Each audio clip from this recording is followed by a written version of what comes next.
should I say it? It wasn't probably not the best or the easiest preparation for you?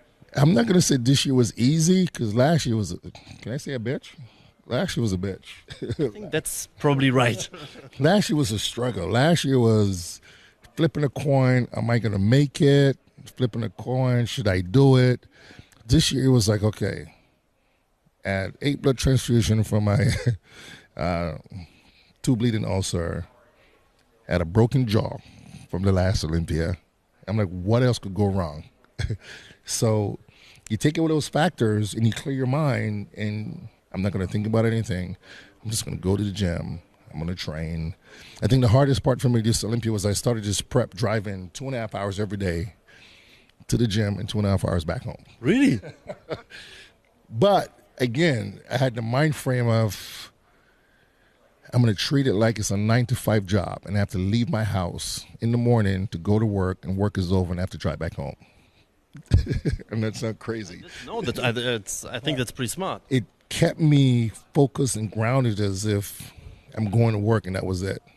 You know, I didn't get caught up in, oh my God, I'm going to the Olympia. It was like, okay, I'm going to work. And every morning I did the same thing. I get up in the morning, I did cardio, say bye to my family, I get in my car. I drove 2.5 hours to Gold's Gym in LA from Santa Barbara, train, eat a meal, get in my car, and turn around and drive back home. But I was so motivated for this year that it didn't bother me. It didn't seem as if I was driving 2.5 hours every day. It just seemed as if I was going to work. And I get back home, and I did the stuff that I would normally do, just being home and not worrying about being a bodybuilder. And it wasn't until maybe the last 4 or 5 weeks that we decide, okay, now you're doing cardio and you're doing, you're posing and all that stuff.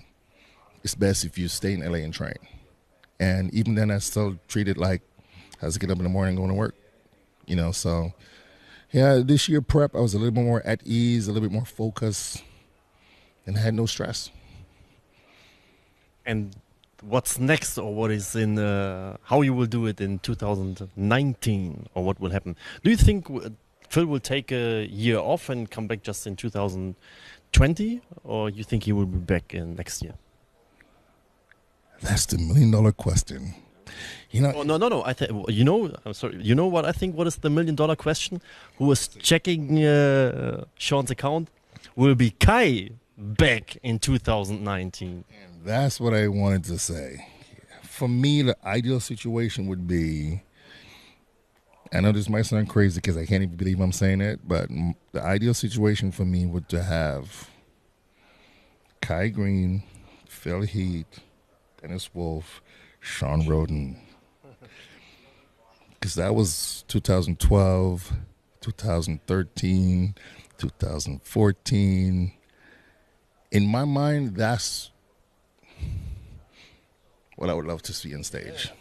If this will happen, I could retire. But, I'm a big fan of Dennis. I've known Dennis before he turned pro. And I think me and Dennis have had quite a few great battles that I enjoy being on stage with him. And I've never actually beaten Kai. It's time. So it would be great to be on stage again with those guys because I think I had so much fun and, to be able to be on stage with, in my mind, the best of this era. I would love for that to happen. But until 2019, we're just going to have to wait and see. I know for sure I will be 25% better than I was this year. 25%. I want to challenge myself to be 25% better next year and bring the best Sean Rhoden. I'm pretty sure you should not miss the 2019 Mr. Olympia with that.